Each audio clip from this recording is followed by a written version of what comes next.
Hi and welcome to the second part of this tutorial about Manis, a collaborative design tool for integrally attached timber plate structures.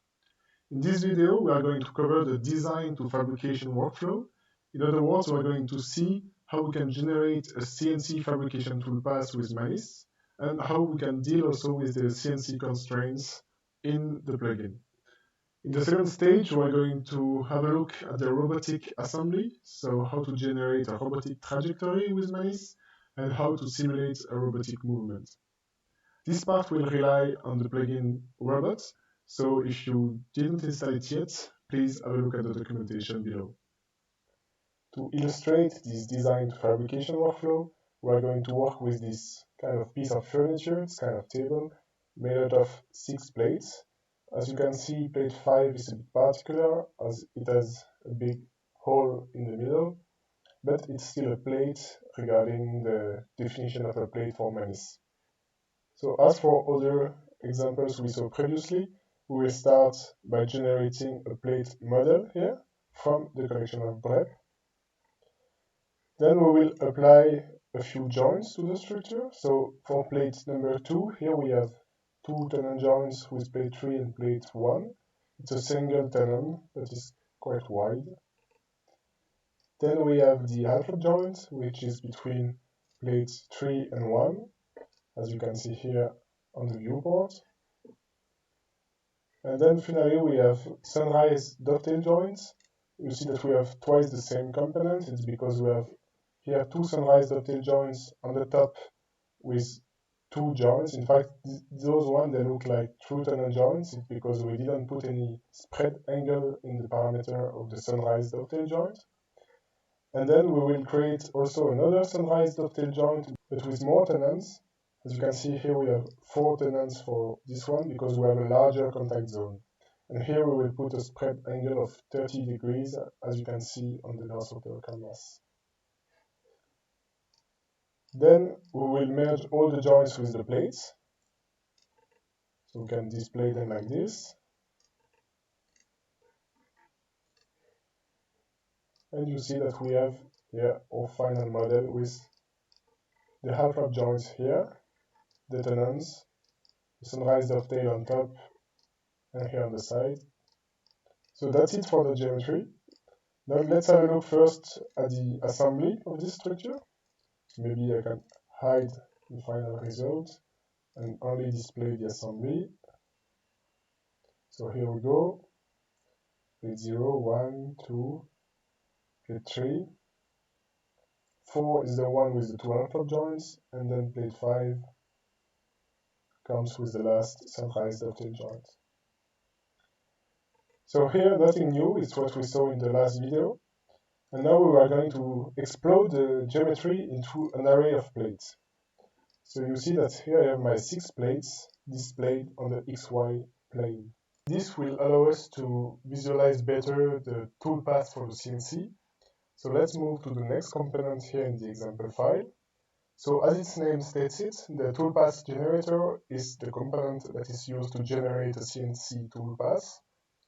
So you see that we can use a distinct value for the inside and the outside of the plates. If we want, we can specify a specific tool radius for the contour and another one for the holes. So let's set the holes tool radius to 0,1 and display the toolpath generator.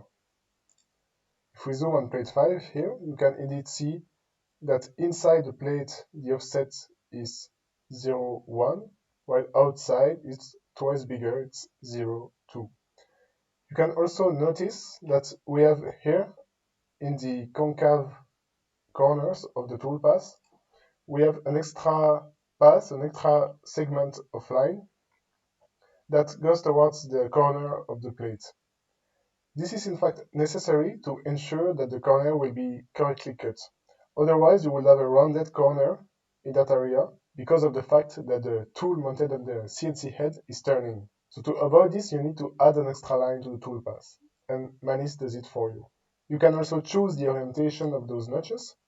If I set here T-bone notch as true, you see that now we have the notches going parallel to the tenons. So this is generated automatically by Manis. And we can also visualize the final output by again merging the joints with the plates, because when we generate the notches, we also generate a cylinder that we can see here. And so using the same component for Boolean operations, we can subtract those cylinders from the plate geometry in order to display the notches and the plate in its final stage. So I will just hide the other components. And here you see the concave notches in all the concave corners of the outer toolpath and the convex corners of the inner toolpath being generated. You can also change the type of notch from dog bone to T-bone by setting T-bone to true here. And you see that the T-bone notch is often more suitable for the joints because it avoids taking too much material here inside the tunnel. So we will have often more structural resistance with this kind of notch. We added this option of visualizing the notches, as for designers it can be quite important sometimes to visualize the end result after the CNC cutting. Talking about the CNC, once you have your contours generated, the next logical step is to export all those toolpaths in a standard CNC format, like G-code. This we will not discuss it here. There are specific software that you can use to do so and other fantastic Grasshopper plugins for that. That being said, let's move to the other part of this tutorial about robotic assembly. The robotic assembly part of Manis is based on the excellent Grasshopper plugin Robots developed at the Bartlett. It allows users to specify their own robots with their own constraints. And here we provide for you the model of our own robot at Tibois, which is an ABB 6400. And we will try to assemble together a cube made out of 6 timber panels and connected by Sunrise dovetail joints. The beginning of our Grasshopper definition is quite the same as what you have seen in previous examples. So we start by referencing the 6 breps in a specific order for the assembly sequence. We then generate a plate model object on which we will apply the joints between all the plates. So here we create a Sunrise dovetail joint with a width of 100 millimeters and a spacing also of 100 millimeters, and then a spread angle of 30 degrees. Then we merge all the joints with the plates to get our final geometry. For the robotic assembly, we need also an other kind of model. So we have the model as we want it to be assembled, but we also need to define starting points for the robotic trajectories. So what we will do is create a stack model. So a stack model is just all the plates on top of each other, and you can choose the location of this stack wherever you want in the Rhino space. Then maybe before simulating the robotic assembly, we can also, just for the sake of clarity, display the assembly sequence as we would do it maybe manually. So here we have our sequence. So let's see the assembly sequence. We have first the plate 0, then the plate 1 that comes like this, the plate 2, 3, 4, and 5 finally coming on top. So with that, we can be sure that the solver works correctly and that all the joints are compatible before trying to assemble them with the robot. Then let's have a look at this component here that will create a robotic trajectory. So you see that the robotic trajectory is just a list of planes. So in order to display them in the Rhino space, we can use this display trajectory component. It allows to display a dashed pattern in bright green on the viewport. And here you see your strategy for defining the robotic trajectory. It always starts from the stack, goes up, goes to what we call a safe spot that is defined here inside Grasshopper. You can choose yourself what kind of safe spot you want. Then the robot goes on top of the model where it needs to assemble the plate. Then it goes down, insert the plate, retreat, go up again, go back to the safe spot, and then go pick another plate for the assembly. Of course, to get a valid solution, it is necessary to play with the position of the stack model, of the final model, and also modify sometimes the up distance and retreat distance parameters in the robot trajectory component. Those two, they allow you to modify here the length of the distance that is covered by the robot when going back to the safe spot, and also when inserting and retreating from the pieces. Here the color of the robot is green, so it means that the solver found a valid solution. But if I modify here the retreat distance component, you see that indeed my green lines have a longer retreat distance. But you also see that the color of the robot changed, and now in fact it means that the robot has not found any valid trajectory to assemble the plates. So I will put back the value that I had in Grasshopper. And now we will display the assembly of the plates with the robot. So for this, we have one component that deals with the robot simulation. It's a cluster that regroups a few components from robots plugin.